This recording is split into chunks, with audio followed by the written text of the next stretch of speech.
What's poppin', y'all? Welcome back to another YouTube video, and today we're taking a look at another film review. In October, I did take a look at the original Crow movie, and I did also take a look at the new 2024 Crow movie.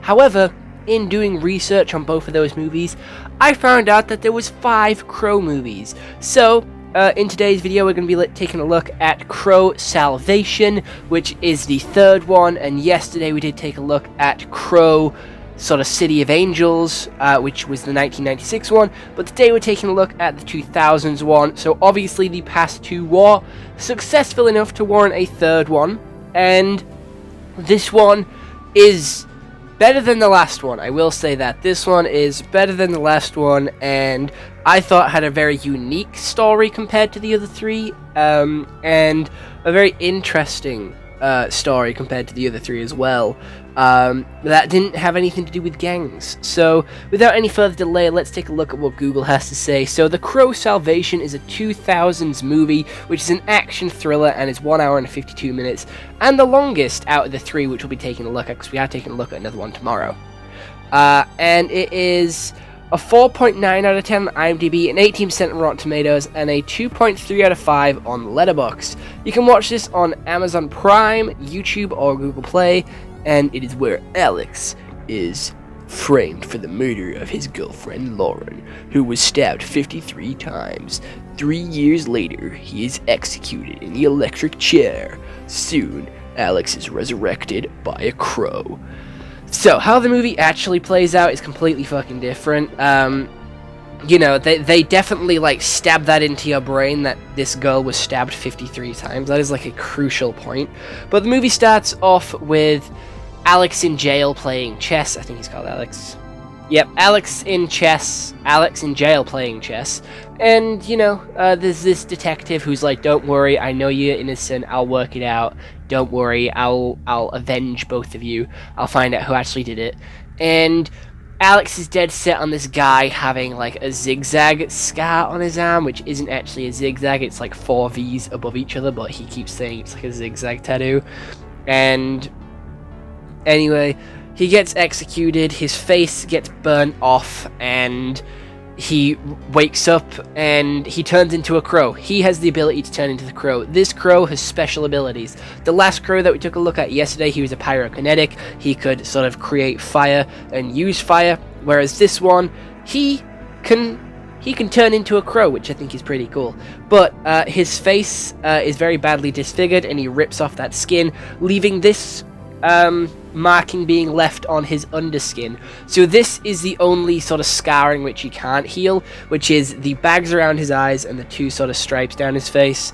And he goes around and finds out that it is the cops who were doing it, because the person who sort of lied at his testimony basically admitted all those cops did it. So he goes around killing them, and he gets more and more information. He keeps looking for the scar, doesn't find it, and realizes that he might have found it when they fake plant an arm on a building that explodes, because they want him to believe that he found it, because that's when he loses power.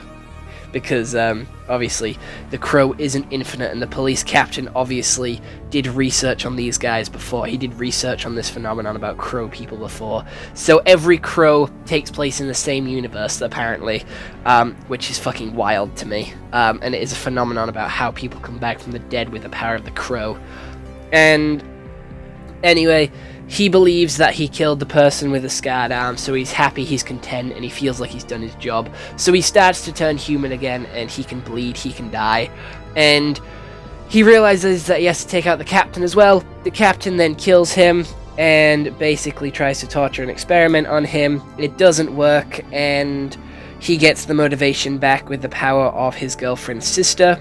And he comes back stronger than ever. He takes out the captain, who is the person with the scars, which is the big shock twist reveal, and he saves his sort of sister's, like his girlfriend's sister, and then he continues and dies and goes off into the afterlife and lives happily ever after with his dead girlfriend. Whereas Mary Jane continues to live as well. I do believe she's called Lauren. But But yeah, that's The Crow Salvation. I'm gonna be honest, it was a lot more badass than I made it sound.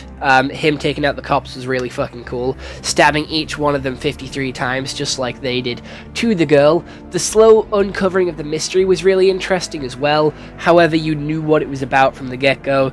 You knew who it was, you knew each one of them, you knew what they did, you just don't know why they did it, and slowly uncovering why they did it was quite interesting. It gave some motive behind it, and uncovering the motive was pretty interesting as well because it looped in more characters which you would not expect, like the chief captain, another policeman, which was the red herring. When they sort of teased that other policeman being involved, everyone assumed it was him who had the scar, or at least everyone did who was watching it with me, because I did watch this movie with my nana and my granddad. That is the movie night movie that we've been watching, The Crow, and you know, we're watching all of them together, so that's why it's taking a little bit longer.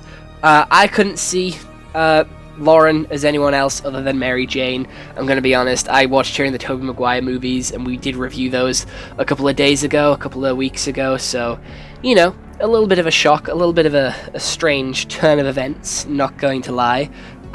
Very odd, very odd indeed. Acting was decent. I quite liked it. I didn't think the acting was bad. I think this Crow was a lot better of an actor than the last one. And the story was decent as well. I don't know why it has such a low rating. I think it was a decent story with like decent acting. Like it was all right. It's not like the best movie in the world, but I think it was better than the last one that we watched, and I think it's still got some redeeming qualities to it. It still has that little bit of charm to it, which is quite interesting. It has some decent plot twists. It had a lot of action. It had a lot of murder. And I liked the Crow in this one. I thought he had a cool design.